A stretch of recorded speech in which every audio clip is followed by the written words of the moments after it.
Welcome to The Ground We Share, a time where I seek to reflect on new thoughts, new ideas, and to see how we can grow together.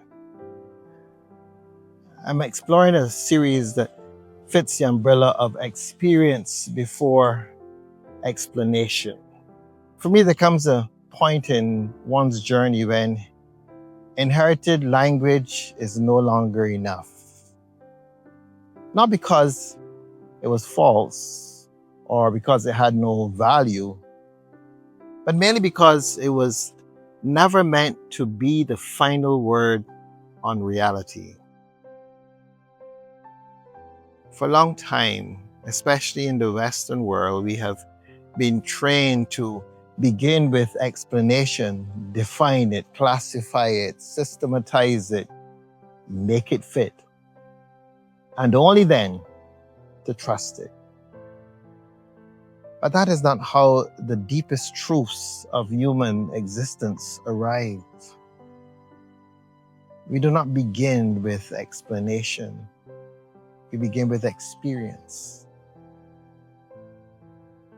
We begin with the moment that stills us, the silence that is somehow full. We begin with the grief that opens a doorway, the presence we cannot explain.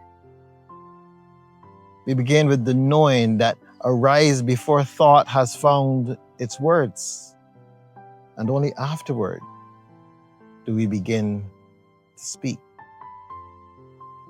This matters deeply because one of the great distortions of modern consciousness is the belief that only what we can explain can be trusted.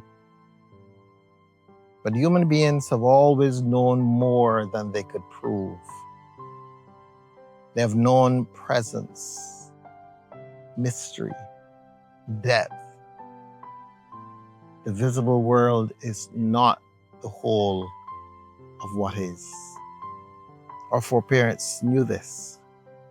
What we call theology or philosophy, psychology, or even spiritual tradition, these are in many ways attempts to place language around what was first encountered directly.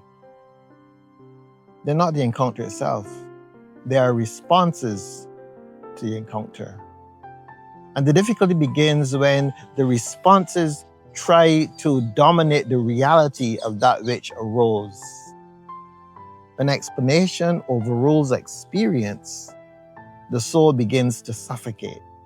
When doctrine becomes more important than the living depth it was trying to name, something vital is lost.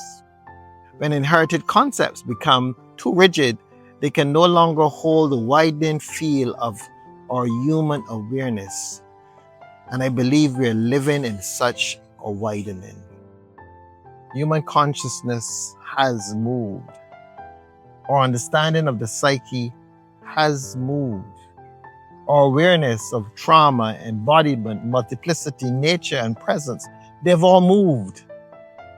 We now know, or at least are beginning to know, that the human being is more layered, more relational, and more mysterious than many of the older frameworks we were prepared to admit. So this is not a direction of the past. It is a refusal to be imprisoned by it. The traditions of the past spoke from the depth available to them. They named the sacred as best they could with the symbols and the concepts of their time. But life has not stopped unfolding. The soul has not stopped revealing itself. The sacred has not stopped disclosing itself through new forms of knowing. And therefore our language must also grow. And this is why I keep returning to the phrase, experience before explanation. Not because explanation has no place, for it does. It most certainly does. But it must be secondary. It must remain humble. It must remain porous, willing to be revised by what life in the moment reveals.